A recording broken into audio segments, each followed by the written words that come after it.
दोस्तों, क्या आपने कभी सोचा है कि रमजान के महीने में शैतान कहाँ चला जाता है? लोग कहते हैं कि इस पाक महीने में शैतान को अल्लाह पाक कैद कर लेते हैं, लेकिन क्या वाकई ऐसा होता है या फिर वो कहीं और जाकर अपनी बुराई फैलाता रहता है?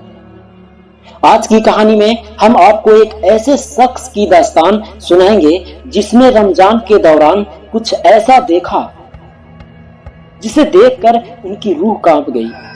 और अगर आप भी इस कहानी को सुनेंगे तो आपकी भी शायद रूह कांप जाएगी। रात का समय था, हल्की चांदनी रात थी। एक अहमद नाम का व्यक्ति था। अहमद एक छोटे से गांव में रहता था। रमजान का महीना था और वो रोजा रखकर हर रात तरावी पढ़ने के लिए जाता था। लेकिन अहमद के साथ एक दिन ऐसा हुआ कि वो नमाज पढ़ने के बाद घर लौट रहा था। नमाज के बाद घर लौटते समय उसे महसूस हुआ कि कोई उसका पीछा कर रहा है। अहमद घबराते हुए बोला, ये क्या था? कोई है वहां? अहमद का घर मस्जिद से थोड़ा दूर था। उनकी कानों में हल्की सी आवाज आ रही थी, पत्तों की सरसराहट और दूर किसी को चलने की आवाजें उनके कानों में गूंज रही थी। वो अपनी घर की तरफ तेज तेज से चलने लगा, लेकिन वो जितना तेज चलता उसके पीछे अजीब परछाई उसके पीछे पीछे चलती। अहमद किसी तरह घर पहुंच गया, लेकिन उसके लिए ये तो शुरुआत थी। अहमद को डर से नींद नहीं आ रही थी। घड़ी में रात के लगभग 3 बज रहे थे। तभी उसे अपने कमरे के बाहर किसी की चलने की आवाज सुनाई दी। दरवाजा हल्की और धीमी धीमी खटखटाने की आवाज आई।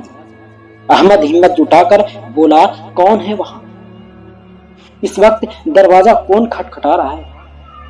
जब उसने दरवाजा खोला तो बाहर कोई नहीं था, लेकिन जमीन पर उसे एक अजीब निशान दिखाई दिया। और वो निशान जले हुए पैरों के निशान थे। किसी तरह उस दिन रात बीत गई, लेकिन अगले दिन अगली सुबह अहमद ने ये सब बातें मस्जिद के इमाम साहब को बताया। ये सुनकर इमाम साहब भी डर गए और इमाम साहब ने धीमी आवाज में बोला, रमजान में शैतान जंजीरों में जकड़ा जाता है, लेकिन कुछ ऐसे जिन जिन्नात होते हैं जो इस दुनिया में भटकते रहते हैं। और आपने जो कहा वो निशान उनकी मौजूदगी का सबूत है। अहमद डर से कांप उठा। अब रात हो जाती है। इस वक्त अहमद ने ये तय किया कि वो तहज्जुद की नमाज पढ़ेगा, लेकिन वो जैसे ही सजदे में गया, एक ठंडी सांस उसके कानों में महसूस हुआ और एक अजीब तरह के आवाज सुनाई दी कि रमजान में सब कैद नहीं होते, मैं हमेशा तुम्हारे आस पास हूं। अहमद डर से चिल्लाया और वो बेहोश हो जाता है।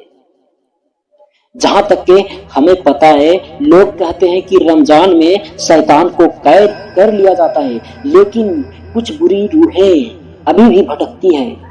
तो दोस्तों, क्या आपके साथ भी कभी ऐसा महसूस हुआ है? आप अपनी राय कमेंट बॉक्स में जरूर दें। और ऐसे ही डरावनी कहानियां सुनने के लिए दीन का दाई चैनल को सब्सक्राइब करें और रीच के लिए लाइक करें।